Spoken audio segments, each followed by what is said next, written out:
జై శ్రీరామ్. నేను మౌనికా శంకర. మొన్న ఒక ఆలయంలో అయ్యగారు బయట ఆడుకుంటున్న పిల్లల్ని పిలిచి ప్రసాదం మిగిలిపోయిందని పంచిండట. దానికి అందులో ఉన్న ఒక గొర్రె బిడ్డ పోయి వాళ్ళ అయ్యకు చెప్తే వాళ్ళ అయ్య వాడొచ్చి పంతుల్ని కొట్టిండు.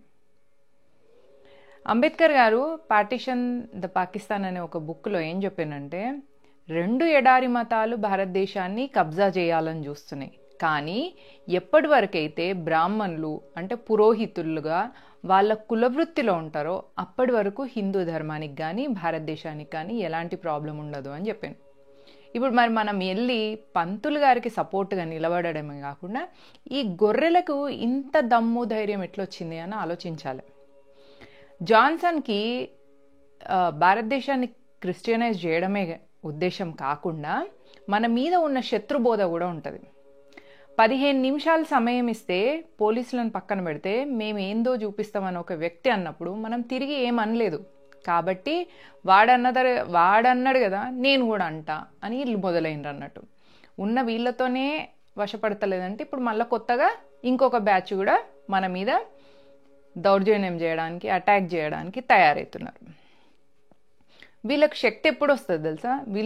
వీళ్ళ ప్రార్థనా స్థలాలలో నేర్చుకున్న శత్రుబోధని మన మీద ఎగ్జిబిట్ చేసే శక్తి కాంగ్రెస్ ప్రభుత్వం పవర్లో ఉన్నప్పుడు వస్తుంది.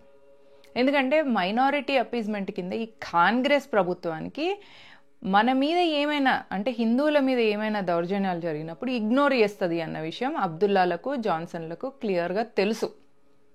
అందుకే వీళ్ళు ఎప్పుడు కూడా భారతీయ జనతా పార్టీకి ఓటేయరు. మరి భారతీయ జనతా పార్టీకి ఎవరు ఓటేయాలా? ఎవరు? ఇవన్నీ ప్రాబ్లమ్స్ తక్కువ ఉన్నట్టు ఒక మేధావి ఆంటీ షిల్లుగారెలు వేసుకుంటా షిల్లు జ్ఞానం చెప్తుంది. మొన్న ఆమెనట ప్రతి సంవత్సరం క్రిస్మస్కి చర్చికి పోతుందట, ఆడ క్యాండిల్ వెలిగిచ్చేసి వస్తుందట. మరి ఆ అక్కకు ఒక విషయం ఏం తెలియాలంటే, నీ అమ్మ ఎట్లుంది అని ఎవడన్నా అడిగినప్పుడు వానికి సంస్కారం లేదు అని చెప్పేసి నువ్వు మాత్రం బాగుంది మీ అమ్మగారు ఎలా ఉన్నారు అని అడుగుతావా? నాలాంటిదైతే లేదా సంస్కారం ఉన్న ఏ హిందూ అయినా ఆ మాట అంటే నాలుకని తెగ్గొస్తాం మేము.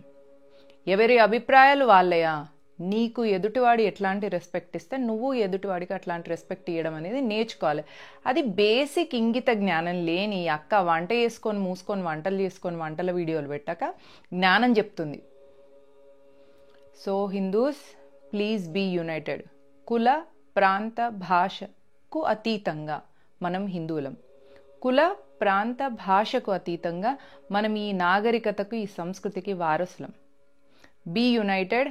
ఆ పంతులకి మనం మన సపోర్ట్ని తెలియజేద్దాం.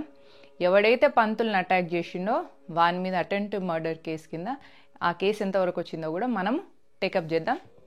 పంతులకి, యావత్ హిందూ సమాజానికి ఒకరికొకరంగా మనం కలిసి ఉందాం.